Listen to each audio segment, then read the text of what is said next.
ইন্না লিল্লাহি ওয়া ইন্না ইলাইহি রাজিউন।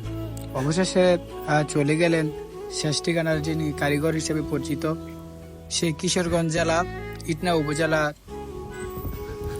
মনু মিয়া। তিনি প্রায় 3000-এর উপরে ইতিমধ্যে কবর খনন করছেন। ইনি কিন্তু সবসময় যে কোনো মৃত্যুর সংবাদ পেলেই ছুটে যেতেন কবর করার জন্য। উনি একজন কবর করার একজন সুদক্ষ কারিগর।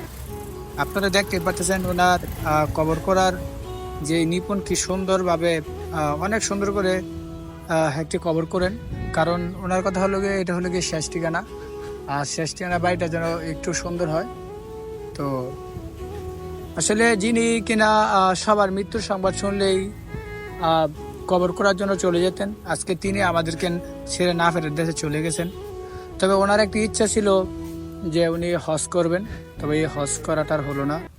তবে সবার কাছে দোয়া পারতে অবশ্যই সকলে দোয়া করবেন, আল্লাহ পাক যেন ওনাকে সেই নেক যে চিন্তাধারা তিনি নিয়েছিলেন ওই উসিলা যেন আল্লাহ পাক ওনাকে জান্নাতুল ফেরদৌস নসিব করেন।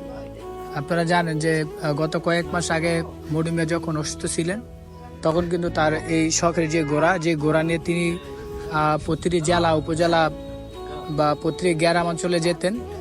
ওই ঘোড়াটা কিন্তু দুর্বৃত্তরা মেরে ফেলে। অবশেষে তখন তিনি অসুস্থ ছিলেন। তো অসুস্থ থাকাকালীন যখন উনি সুস্থ হন, তখন কিন্তু উনি চিন্তা ভাবনা করছিলেন যে হজ করবেন, হজ করার ইচ্ছা আছে ওনার। তবে একজন ভাই ওনাকে হজ করাবেন বলেও আশ্বাস দিয়েছিল, তবে ওনার আর ওই হায়াতে কুলায়নি। অবশেষে তিনি আমাদেরকে ছেড়ে না ফেরে দেশে চলে গেছেন। তো সকল অবশ্যই মনু মিয়ার জন্য দোয়া করবেন, আল্লাহ পাক যেন ওনাকে জান্নাতুল ফেরদৌস নসিব করেন। সকলে বলে আমিন।